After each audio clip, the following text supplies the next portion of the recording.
This is how to transfer a title in any state. I've chosen two titles here on purpose to represent the two ends of the spectrum from very easy to very hard. So Florida and Texas. In a lot of states, all you really need from the seller is their printed name and their signature. Technically, this is very illegal to just get these two things.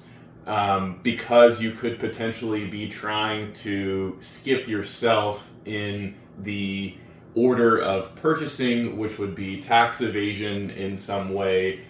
Anyway, it's illegal. Really, you should go to your DMV or tax office or whatever, get a bill of sale, fill out everything as the buyer and seller together, but most of the time that's not really possible. So again, on the easy end of the spectrum, you just need the title with the printed name and the signature of the seller. In whatever state you're looking in, just be very careful to read which position is the seller's and which positions is the buyer's.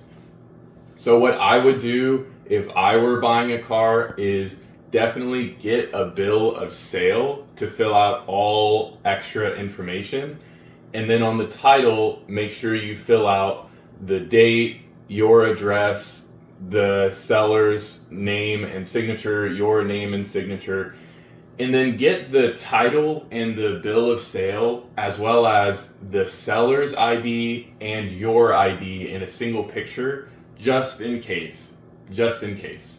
So on that point, when you go and buy a car, make sure the VIN number, which is usually around the top of the title, matches the VIN number on the car.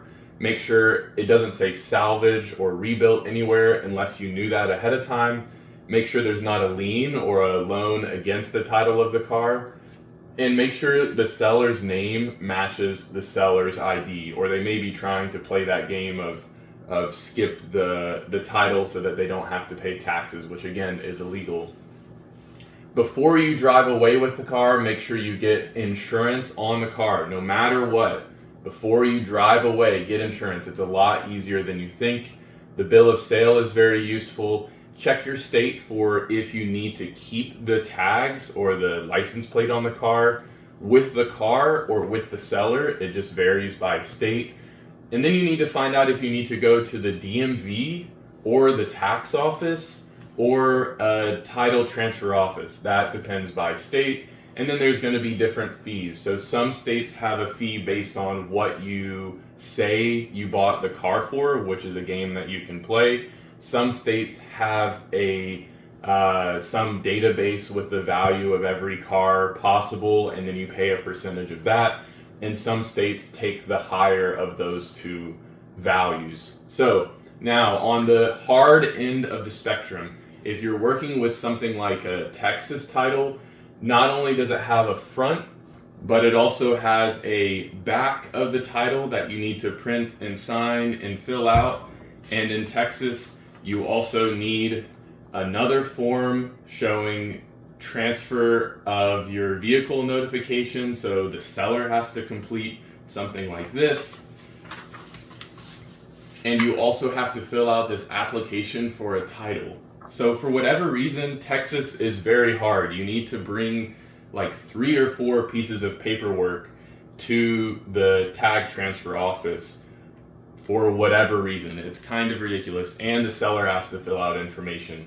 I would say a state like California is somewhere in the middle because there's these independent tag offices that you can take your title to do the transfer. But you need the seller to go online or mail a specific form in and agree on the price and the date of transfer. So some of these states, the seller and the buyer have to fill out information, and it's very important that that information matches perfectly. Both the price, the date, the name of the buyer, all of that information has to match perfectly. And on the date of the transfer of the title, make sure you transfer usually within 30 days. If you miss that 30-day window, you could have to pay additional fees. So to very briefly summarize, in the easiest case scenario, you may be able to get away with only getting the printed name and the signature of the seller. But again, that's illegal, so do that at your own risk. Best case scenario is that you take the buyer and the seller to the DMV or the tag transfer office or the tax office. You take the buyer and the seller, you take the title, you take the car, you take the bill of sale, you take your mom, you take your dad. Just kidding on those last two parts.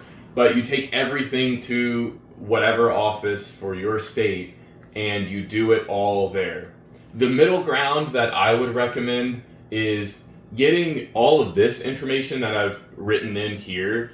If you're, sort of an easier state, sign, printed name, and your address and all of this information from the buyer or from the seller, but still fill out your information so that if you get pulled over for whatever reason, you're going to be okay.